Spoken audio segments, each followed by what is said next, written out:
le thème, c'est toutes les pathologies infectieuses de l'oreille moyenne. Aujourd'hui, on va aborder le premier titre, c'est l'épidémiologie et la bactériologie des otites moyennes. Après, il y a tout un programme où on va parler des aspects cliniques, de l'antibiothérapie, des traitements, tous les volets thérapeutiques. Donc, comme introduction, donc on dira que les infections ORL sont très fréquentes. Donc, c'est les premières causes d'infection chez l'enfant et chez l'adulte. Donc, elles sont dominées par les rhinopharyngites, les otites moyennes aiguës et les rhinosinusites.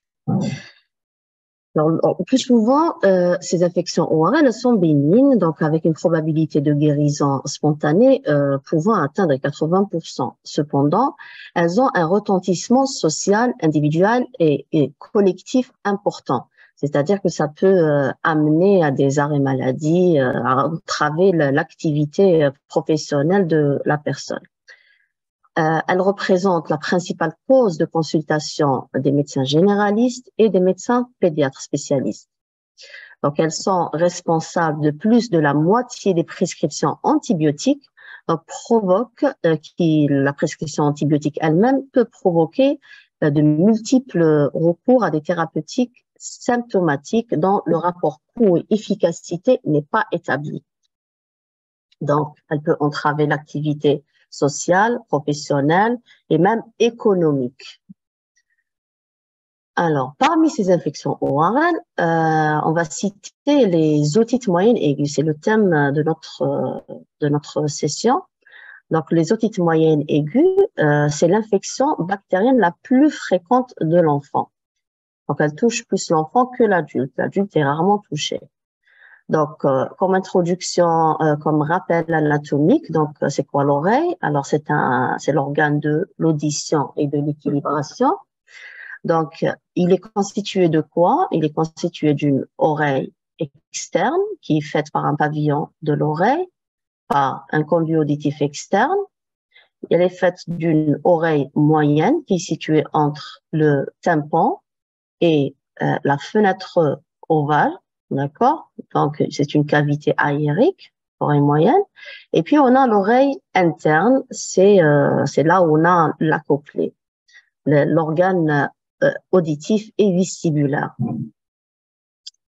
Alors, pour l'oreille externe, donc, la peau, elle est tapissée par une peau. On appelle ça la peau du conduit auditif externe. Cette peau, elle est riche en flore commensale, donc qui est qualitativement proche de la flore cutanée, mais elle a des proportions relativement limitées, quantitativement limitées par rapport à la peau normale. Pourquoi? Parce qu'il y a du cérumen à l'intérieur du conduit auditif externe. Donc, l'activité bactéricide du cérumen fait que la flore commensale, elle est réduite. Donc, vous savez que le cérumen, donc il est sécrété par les glandes sébacées qui sont situées dans le derme de la peau du conduit, et ils ont une action, il a un rôle de lubrification et de protection contre les surinfections, qu'elles soient bactériennes ou mycosiques. Alors, pour l'oreille moyenne, elle est tapissée par une muqueuse de type respiratoire. Donc, on avait dit que l'oreille moyenne, elle est située entre le tympan et la fenêtre ovale. Donc, elle est tapissée, c'est une cavité qui est aérique. C'est une cavité qui est aérique, donc il y a de l'air à l'intérieur. Et du coup, elle est tapissée par une muqueuse, non pas par de la peau, mais par une muqueuse de type respiratoire. Donc, elle a besoin d'air pour respirer et pour fonctionner surtout normalement. Elle contient les osselets, donc le marteau, l'enclume et l'étrier. Et donc, elle permet de transmettre l'onde sonore. Alors, cette caisse du tympan, donc cette oreille moyenne, on appelle ça caisse du tympan aussi, elle est stérile. On n'est pas censé avoir des germes commensaux à l'intérieur. Voilà, il n'y a pas de flore commensale à l'intérieur de l'oreille moyenne. Alors, cette oreille moyenne, elle communique avec le nasopharynx par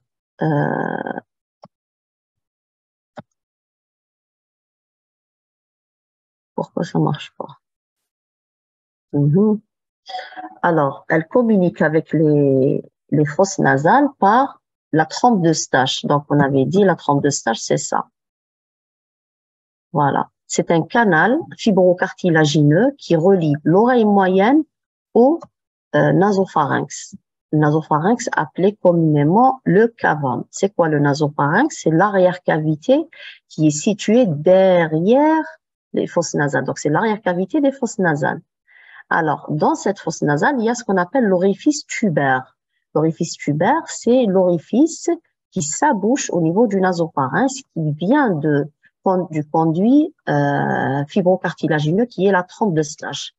Donc, l'oreille moyenne, elle s'abouche au niveau du nasopharynx via cette trompe d'Eustache et via cet orifice tubaire qui est situé sur la paroi latérale du nasopharynx. Alors, tout le monde est en train de demander à enregistrer cette réunion localement. Je reçois des notifications et ça entrave ma présentation. Alors, il faut pas le faire, il faut pas demander à enregistrer parce que cette présentation est enregistrée systématiquement, s'il vous plaît. Merci. Alors, l'otite moyenne et aiguë, donc c'est la raison la plus commune pour une prescription d'antibiotiques. Et qui dit prescription d'antibiotiques dit risque de développement de résistance.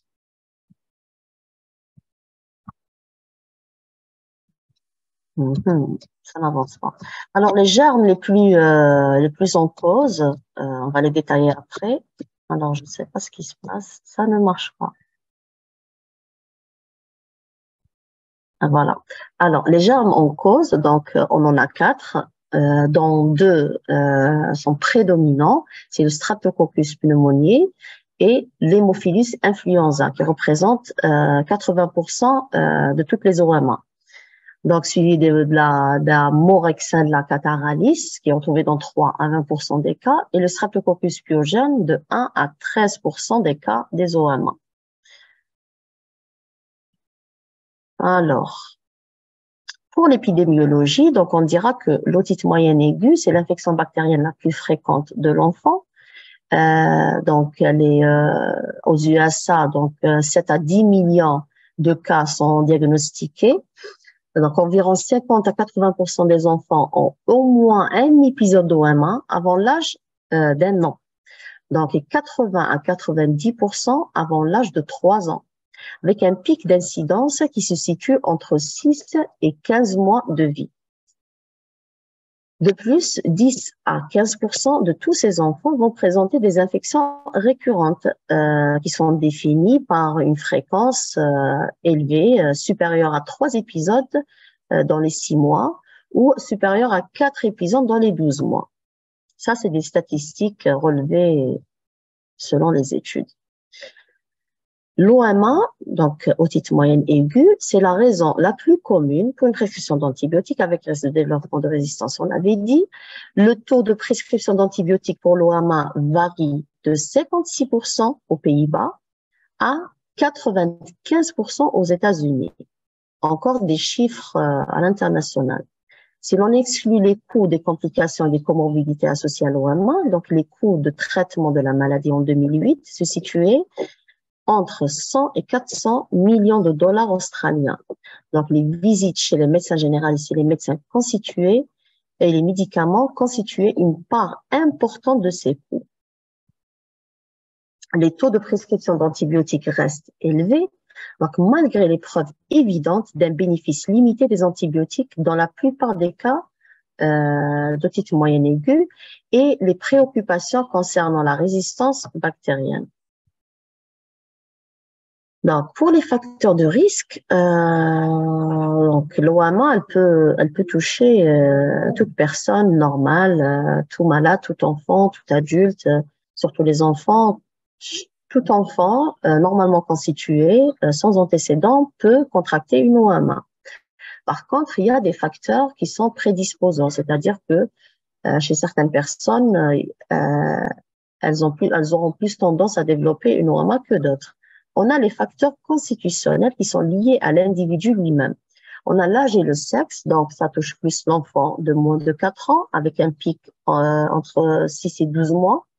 Le sexe masculin serait plus plus prédisposés, mais ça reste controversé. Les malformations congénitales, donc les malades atteints d'une fente palatine. Donc la fente palatine, c'est la division palatine. Le voile du palais, donc la luette, donc elle est divisée. Donc le malade naît avec une malformation congénitale, c'est-à-dire que le voile, au lieu que ça soit comme ça, en V, donc il sera ouvert. Donc ça sera sous forme de rideau. Et donc, le malade aura une rhinolalie, il aura plus tendance à développer des infections rhinopharyngées de la sphère ORL d'une manière générale. Et tout ce qui est rhinopharyngie, tout ce qui est infection de la sphère ORL va se propager, risque de se propager latéralement via la trompe de Stache et se développer au niveau de l'oreille moyenne. Donc c'est une contamination par contiguïté. On a la deuxième malformation, c'est la trisomie 21. Donc, c'est un syndrome, trisomie 21. Donc, par quel mécanisme? Donc, on a l'hypotonie musculaire qui est retrouvée dans ce syndrome. Elle entraîne une altération d'ouverture de la trompe de Stache. Donc, il y a un dysfonctionnement de la trompe de Stache. Donc, et du coup, la caisse de l'oreille moyenne, elle est pas bien aérée et ça provoque une inflammation chronique. L'inflammation chronique peut se surinfecter. Tout ce qui est inflammation chronique, c'est un lit d'infection. C'est un facteur prédisposant à des surinfections, des épisodes de surinfection. On a la deuxième théorie, c'est la fréquence d'apparition d'hypertrophie des végétations adénoïdes chez ces patients atteints de trisomie 21. Alors, les végétations adénoïdes peuvent se surinfecter et donner des rhinopharyngites à répétition et par conséquent, qui dit rhinopharyngite à répétition dit risque d'OMA, d'otite moyenne aiguë.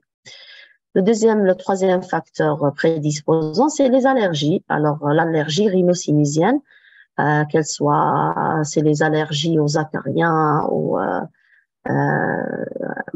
à l'humidité, etc., etc. Donc, l'allergie, qu'est-ce qu'elle fait? Elle provoque une inflammation locale, pareil, une inflammation nasale chronique. Et qu'on avait dit, tout ce qui est inflammation chronique est un lit de surinfection. Donc, infection des voies respiratoires hautes, qui est un facteur de risque de dysfonctionnement de la trompe de Stache. Donc, 25 à 40% des infections respiratoires hautes chez l'enfant de moins de 3 ans sont accompagnées d'OMA. Donc, et 40 à 50% des enfants de plus de 3 ans avec pathologie d'otite chronique et une rhinite allergique confirmée. Pour les facteurs de risque constitutionnel, donc, on a le RGO, le reflux gastro-œsophagien. Donc, alors, j'ai mis un petit schéma ici. Donc, toutes les remontées acides qui proviennent, ça c'est l'hypopharynx, ça c'est le larynx, d'accord? Ça c'est l'oropharynx et ça c'est le nasopharynx. Là, vous avez la cavité buccale et là, vous avez la fosse nasale. Toutes les remontées acides qui proviennent de l'estomac, donc peuvent s'accumuler à ce niveau, au niveau de l'oropharynx et provoquer des amygdalites chroniques et s'accumuler au niveau du nasopharynx, surtout lors des positions allongées. D'accord, lorsque le patient s'endort le soir, donc ces sécrétions-là vont, ces acidités, ce suc gastrique va s'accumuler à ce niveau-là et provoquer ce qu'on appelle une inflammation chronique. Encore une fois, l'inflammation chronique est sujette à des épisodes de surinfection. Ça peut se manifester par des angines à répétition, ça peut se manifester par des rhinopharyngites à répétition et ou d'otite moyenne aiguë à répétition tout simplement. Et certains malades développent ce qu'on appelle une otite moyenne chronique de type séromuqueuse, c'est-à-dire qu'il y a un liquide séromuqueux à l'intérieur de l'oreille moyenne qui se développe de manière chronique et cette otite moyenne chronique peut faire l'apanage de surinfection, d'épisodes de surinfection. Le deuxième facteur prédisposant, c'est l'anémie, d'accord? Ensuite, on a l'hypertrophie des végétations adénoïdes. Alors, c'est quoi les végétations adénoïdes? On avait parlé du nasopharynx, qui est l'arrière-cavité des fosses nasales. Donc, c'est la première partie du pharynx en tout, c'est le nasopharynx. Alors, à ce niveau, au niveau du toit et de la paroi postérieure, on a du tissu lymphoïde, ce qu'on appelle l'amygdale pharyngée. Cette amygdale pharyngée, c'est du tissu lymphoïde qui n'est pas très développé, qui fait partie de l'anneau de Waldeyer. L'anneau, c'est le système lymphatique ORL. Alors, ce tissu-là, lors des surinfections, des rhinopharyngites ou toute infection de la sphère ORL, il peut s'hypertrophier, et puis à la fin de la surinfection, il revient à sa place. Il a un rôle immunitaire. Le problème, quand il y a des malades qui font des rhinopharyngites à répétition, cette hypertrophie des végétations adénoïdes, elle reste persistante et ça forme une masse qui peut être obstructive. Cette masse, elle-même, elle peut être source de surinfection. Voilà. Donc, c'est du tissu lymphoïde, certes, immunitaire, certes, il a un rôle immunitaire, mais lui-même, il peut être le siège de surinfection à répétition. Et le problème aussi avec les végétations, il peut obstruer cet orifice tubaire. Donc, vous voyez, quand ça prend du volume, ça obstrue la couane. Donc, le malade va ronfler, il va mal respirer et ça va obstruer aussi l'orifice tubaire. L'orifice tubaire, s'il est obstrué, donc la trompe de Stache ne va pas faire son rôle de drainage et d'aération de la caisse. Et du coup, l'oreille moyenne va tomber malade, tout simplement. Ça va provoquer des otites moyennes chroniques et otite moyenne aiguë à répétition.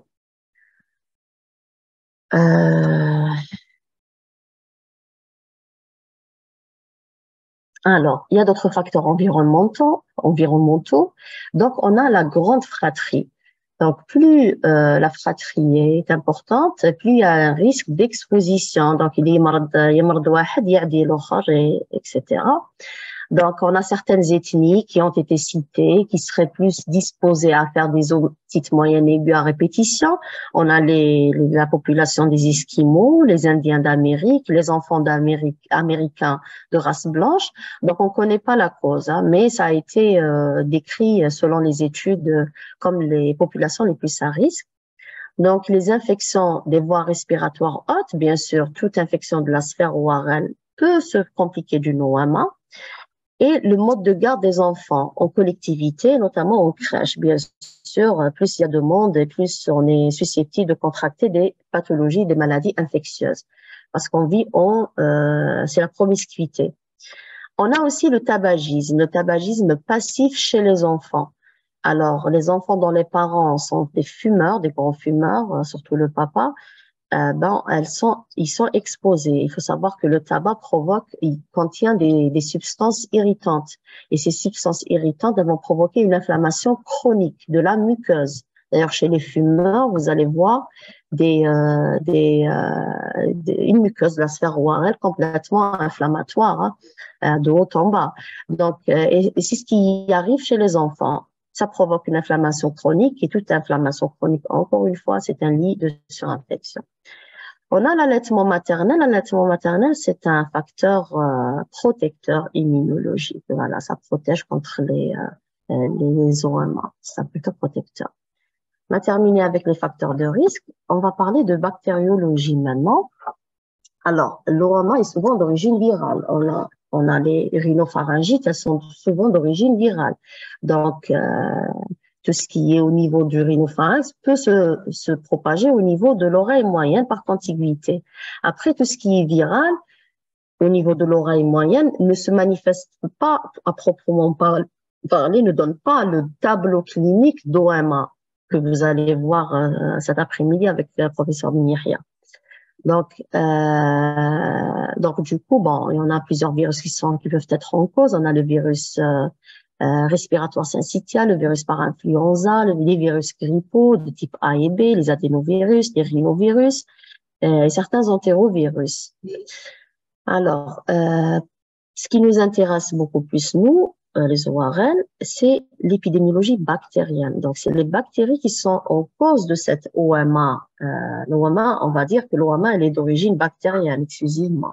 Bon, dans un premier temps, elle est virale, mais elle finit toujours par se surinfecter.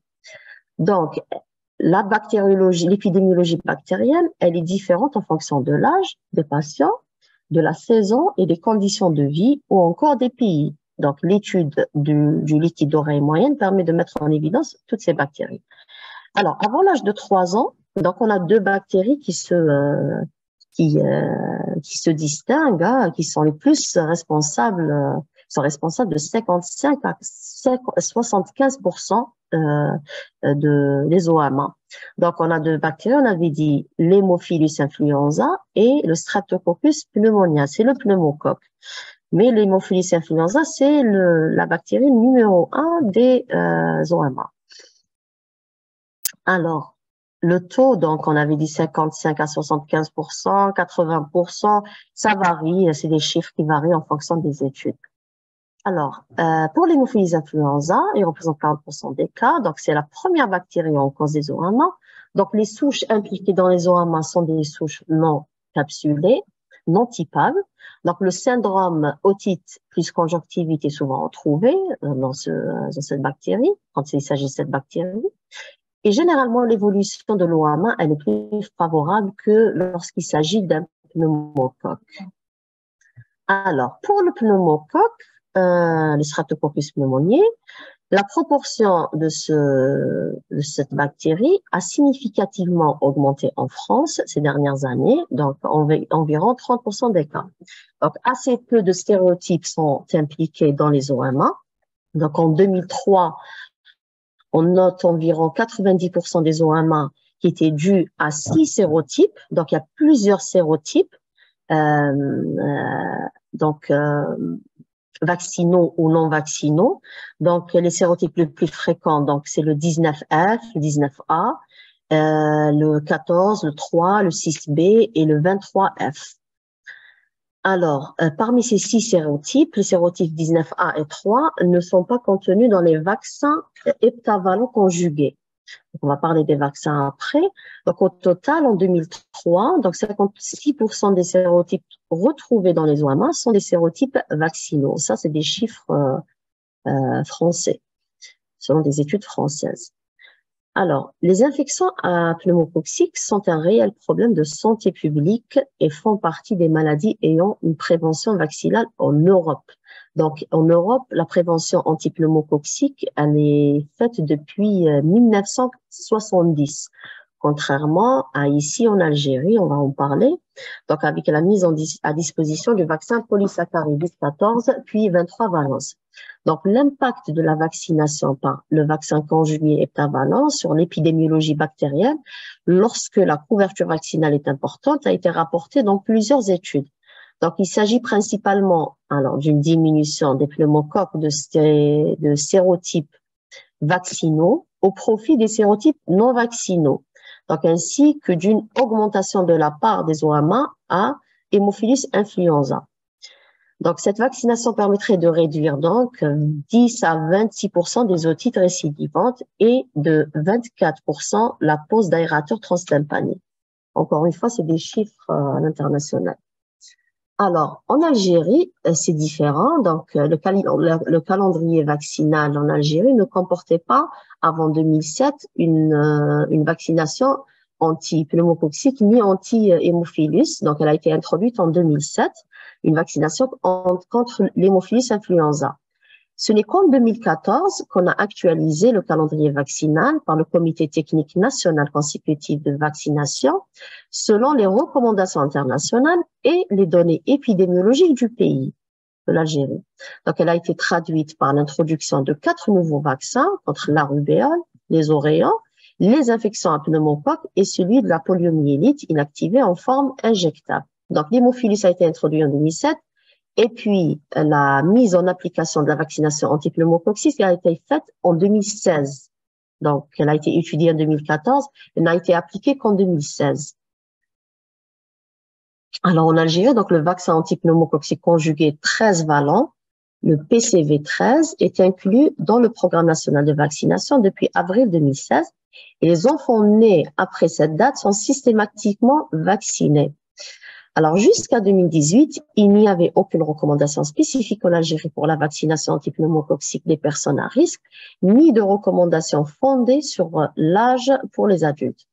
Récemment, un groupe d'experts algériens a émis des recommandations sur la vaccination de l'enfant et de l'adulte à risque. Donc, exposé dans un article publié le 18-10-2018. Donc, l'intervention de ce groupe, était en premier lieu de passer en revue tous les éléments de preuve disponibles sur les infections en pneumocoque et plus particulièrement les données algériennes et en second lieu de proposer un calendrier de vaccination anti-pneumococcique chez les enfants et les adultes. Alors, concernant la résistance aux antibiotiques, donc si le pneumocoque est naturellement sensible à la plupart des antibiotiques depuis 1985, je suis en vidéoconférence.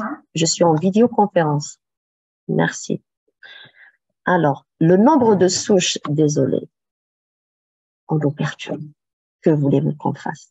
Alors, le nombre de souches résistantes à la pénicilline augmente d'année en année. Donc, en France, on a constaté que la résistance au bêta-lactamine à Pénigé, qui était en 1987 de 3,8%, elle a augmenté, elle a atteint 11,9% en 90. Donc, en 2007, en France, donc 60% de pneumocoques isolés dans le liquide OMA étaient résistants à la pénicilline. Vous voyez que au fil des années, donc la résistance aux antibiotiques, elle ne cesse d'augmenter. Donc, le Streptococcus pneumoniae est la principale cause de pneumonie et la deuxième cause d'otite moyenne aiguë et de méningite en Algérie. Donc, malgré son importance, peu d'informations sur la résistance microbienne de cette bactérie en Algérie sont disponibles. Malheureusement, il y a très peu d'études sur ça. Donc, le seul rapport préliminaire dans l'est du pays a montré, donc on a la capture de l'article. Donc, le seul rapport préliminaire dans l'est du pays a montré que 12% des streptocoques pneumoniae étaient insensibles à la pénicilline G. Parce qu'il sécrétait une enzyme, la bêta-lactamase, qui était résistante. D'ailleurs, l'amoxicilline n'est pas efficace contre le pneumocoque, contre les infections de l'oreille moyenne aiguë. Les petites moyennes aiguës. Une étude a montré que l'Algérie est classée parmi les régions avec des taux élevés de résistance aux médicaments, dont les pneumocoques, donc plus de 10%. Alors, on revient aux germes, donc à la bactériologie. Donc, on a d'autres germes. On avait parlé de l'Haemophilus influenza et du pneumocoque. On a d'autres germes qui sont moins fréquents, mais ils sont là, qu'il faut connaître.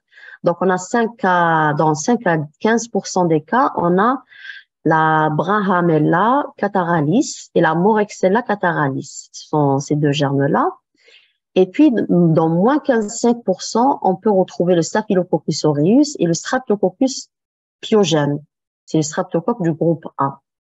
Et exceptionnellement, on a isolé dans l'OMA la Turicella otidis, Aloecoccus otidis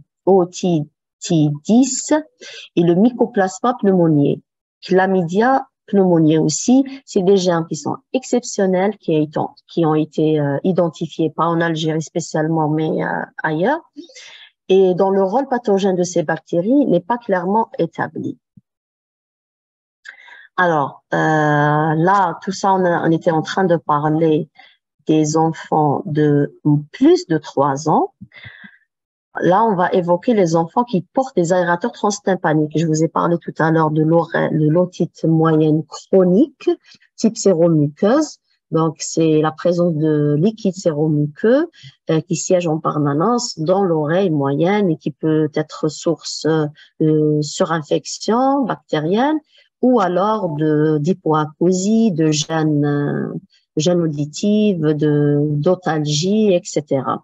Donc, chez ces patients-là, donc on a fait une étude du liquide lorsqu'on place un aérateur, donc le traitement de ces otites moyennes chroniques, c'est de placer un aérateur transtympanique. Donc on fait une parasynthèse au niveau du tympan, on ouvre le tympan, on place un drain transtympanique justement pour drainer ces sécrétions. Donc lors du prélèvement de ces sécrétions dans l'oreille moyenne, donc on a constaté la présence de Pseudomonas aeruginosa et le Streptococcus aureus et quelques levures qui est majorée par rapport aux bactéries retrouvées classiquement. Donc on retrouve pas les bactéries qu'on a citées, les 4 bactéries qu'on a citées tout à l'heure, mais plutôt le Pseudomonas aeruginosa et le Streptococcus aureus. Donc, par contre, avant l'âge de 3 mois, donc c'est les mêmes germes, mais leur fréquence, elle est moindre. Donc, dans cette tranche d'âge, le Streptococcus aureus et le Pseudomonas aeruginosa, certaines entérobactéries ainsi que Streptococcus agalactiae, je sais pas comment le prononcer, jouent un rôle non négligeable. Donc, on peut retrouver d'autres germes, donc les entérobactéries par exemple. Alors, ces bactéries sont isolées avec une fréquence allant de 5 à 25% en fonction des études.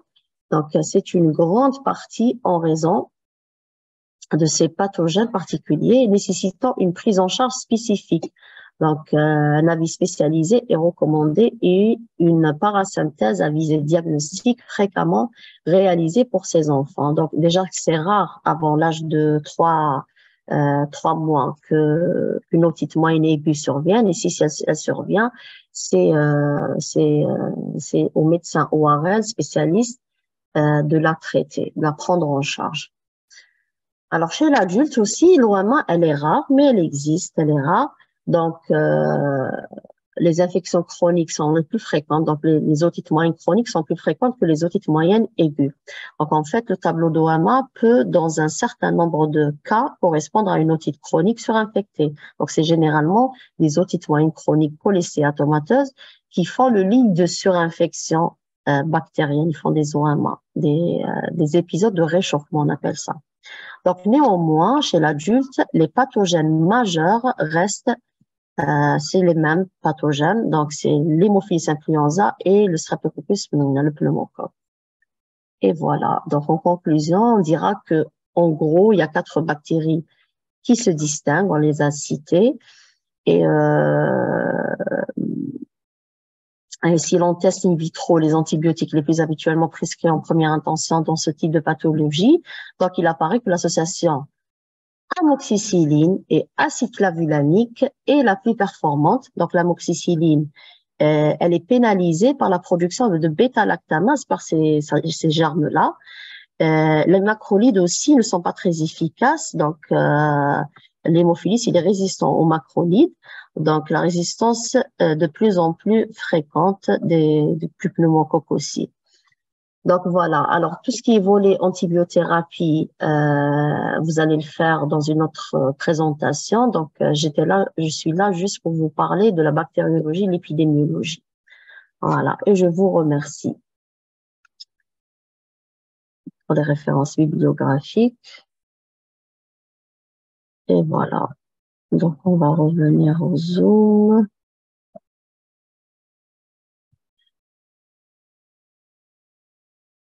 Je reviens un instant. J'appelle la technicienne. Vous m'avez entendu. Je ne sais pas si... j'avais pas vu les commentaires pendant la présentation. Bonjour, je vous remercie de ce sujet, s'il vous plaît. Vous me l'envoyer par email. Alors, c'est enregistré, n'est-ce pas? On va faire comme d'habitude sur YouTube. C'est ça? Ah, vous la mettez sur YouTube? Je sais pas. Khalas, donc on me dit que ça sera sur YouTube, donc pas besoin de l'envoyer. Ah non, ils parlent de la communication, ils veulent recevoir la communication. Ah, khalas, c'est envoyé par mail. Ah, khalas, on va vous l'envoyer par Zoom. Très important que vous allez faire après. Sinon, pour ceux qui ont demandé, fermez vos caméras, les participants. Ah, bon, on s'en fout, c'est pas grave. Vous pouvez me renvoyer ceux qui ont demandé à ce que je leur envoie par mail.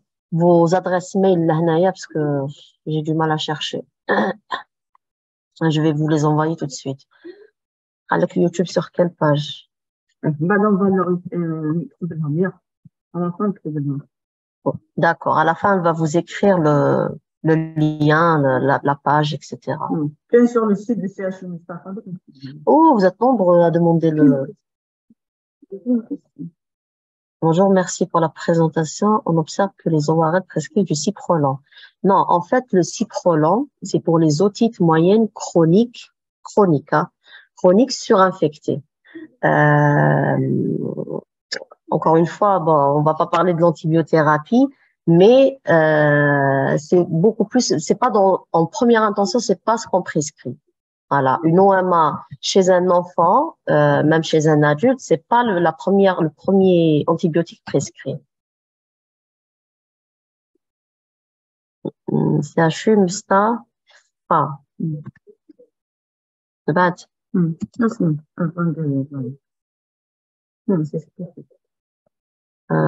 Mais comment je vais envoyer à tout ce bon monde? On a fermé. On va joindre le fichier. Voilà, je crois que c'est mieux que d'envoyer par mail, parce que je peux pas envoyer tout ce bon monde. Je risque de me tromper sur l'adresse mail.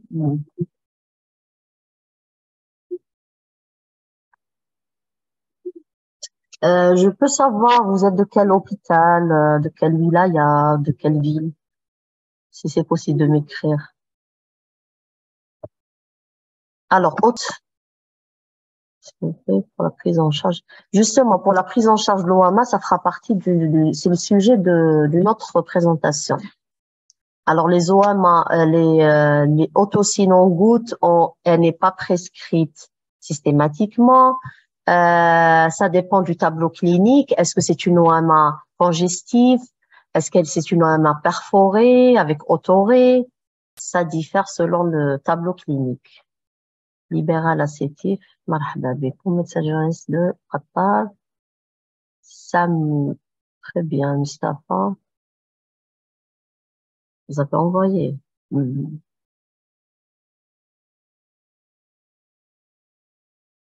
نعاود نحل.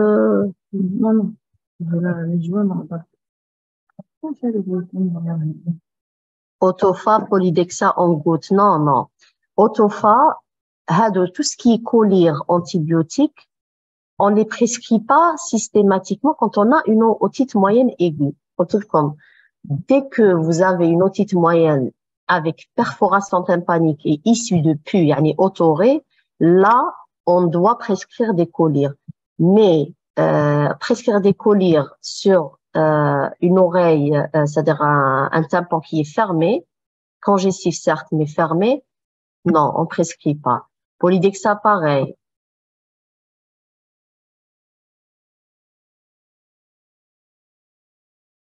Alors, les otites évoluées avec mastoïdite, puisque ça fera partie du sujet d'une autre présentation, mais otite avec mastoïdite, il faut une hospitalisation, une prise en charge hospitalière avec drainage. Généralement, ça se manifeste par une collection rétro-auriculaire abcédée, donc il faut drainer cet abcès. Quand il n'y a pas de collection rétro-auriculaire, donc généralement chez les enfants, on parle pas de mastoïdite, on parle d'auto-entrite. Voilà, parce que la mastoïde n'est pas très développée. Il y a surtout l'antre qui est développé. Et du coup, on fait en place, non seulement en hospitalisant, mais sous traitement antibiotique, généralement, c'est des céphalosporines de 3e génération. On place un drain transtympanique justement pour aérer ce tympan, cette caisse plutôt. En cas d'allergie à la pénicilline, la conduite à tenir. Et c'est ça le problème. En cas d'allergie à la pénicilline, on ne peut pas prescrire des macrolides. Les macrolides ne vont pas donner des résultats.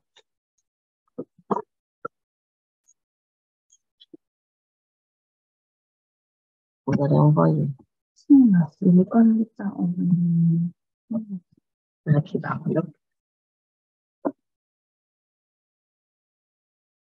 Donc, quand il y a une allergie à la pénicilline, on donne des céphalosporines, que ce soit deuxième génération, mais surtout de troisième génération, en comprimé. Céphalexine. On peut donner du ciprolon aussi. Les quinolones, elles sont actives contre ces germes-là.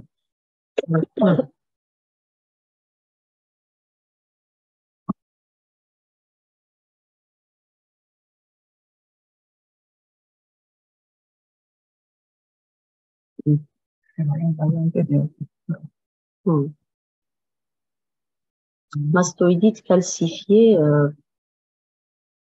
ça relève On va envoyer le fichier par Internet. avant. On va envoyer le fichier donc à le Zoom.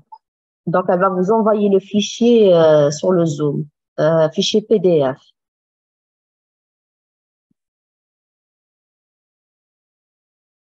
Alors, c'est vrai que chez le diabétique, on a HNAIA, en tant qu'ORL, on a plus tendance à prescrire du ciprolon, c'est vrai. C'est-à-dire qu'on tape fort. Dès le départ, on tape fort. Mais encore une fois, mais je sais pas ce que diabétique, c'est selon le tableau clinique.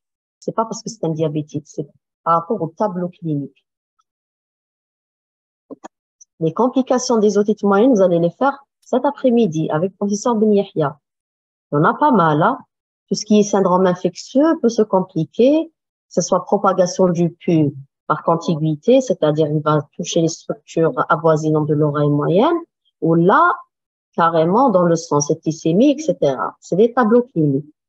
La première complication, c'est la mastoïdite, par exemple. D'abord, l'oreille, elle se perfore, elle est remplie de pus.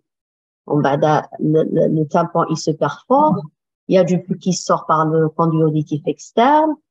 Au pire, il passe dans la mastoïde. Je suis toujours en train de communiquer. Ça passe dans la mastoïde. Ça provoque une mastoïdite. Après, le pus hada, il n'est pas traité. Ça va passer dans le cerveau. Ça peut donner un abcès cérébral, un abcès sous-périosté, un abcès intracérébral, une méningite, et puis la septicémie. Et puis la mastoïdite, quand elle n'est pas traitée, elle peut se propager dans le cou et donner ce qu'on appelle une cellulite type Bézold. Donc, vous allez les voir normalement cet après-midi. Vous recevez beaucoup de méningites. En montant là, ne ratez pas de sang. D'accord. Donc, vous recevez beaucoup de méningites. Alors, le point de départ n'est pas forcément les otites, hein. Le premier point de départ de méningite chez l'enfant, c'est les rhinopharyngites, hein, qui se compliquent de méningite, à pneumocoque, en l'occurrence. Alors, il n'y a pas eu encore d'études épidémiologiques depuis l'introduction de la vaccination antipneumococcique, hein. C'est-à-dire pour revoir, pour réactualiser les données épidémiologiques concernant la bactériologie des otites moyennes aiguës. C'est un projet de recherche qu'on est en train de mettre en place, qu'on aimerait mettre en place, et depuis 2020, on est en train de travailler dessus pour le réaliser, et faire des prélèvements de l'oreille moyenne et revoir justement cette étude bactériologique actuelle pour voir si la vaccination, le nouveau calendrier vaccinal depuis 2016 a eu un impact sur la bactériologie ou pas. Est-ce que les germes ont diminué? Est-ce que ça a changé? Est-ce que le taux d'OMA l'a diminué ou pas? On n'a pas encore de données. C'est trop tôt. Solaci, alors Atli, c'est le seul remède Solaci contre la rhinopharyngite. C'est pas le seul remède, c'est un fortifiant, on va dire. C'est un stimulateur immunologique. C'est pas un traitement. C'est pour prévenir, chez les gens qui font des rhinopharyngites ou des infections ORL d'une manière générale, angine à répétition, rhinopharyngite à répétition, à une fréquence très élevée, surtout chez les enfants. Donc, on peut les aider avec Solaci, qui est un stimulateur immunitaire.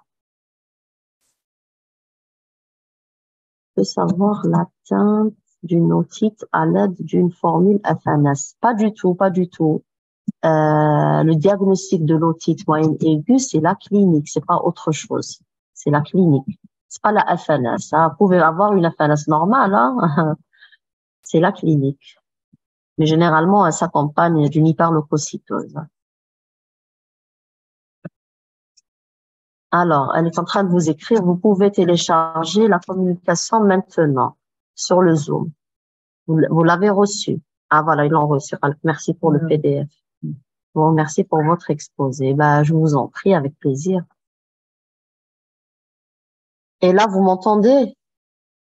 Parce qu'une otite moyenne guérit sans traitement. Alors oui, il y a des otites moyennes qui guérissent sans traitement, mais généralement, il faut toujours un traitement antibiotique. Il faut toujours un traitement. OTA, c'est quoi? Otite moyenne aiguë, vous voulez dire le premier traitement antibiotique contre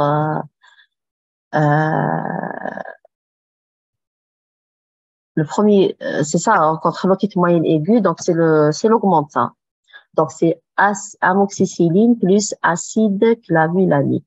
L'acide clavulanique, il est efficace contre les bêta-lactamases qui sont sécrétées par ces bactéries-là, malheureusement. Donc on est obligé d'associer l'acide clavulanique à l'amoxicilline. On peut pas, l'amoxicilline seule ne donne pas de résultat sur l'OMA. Peut-on faire des dossiers sur otite?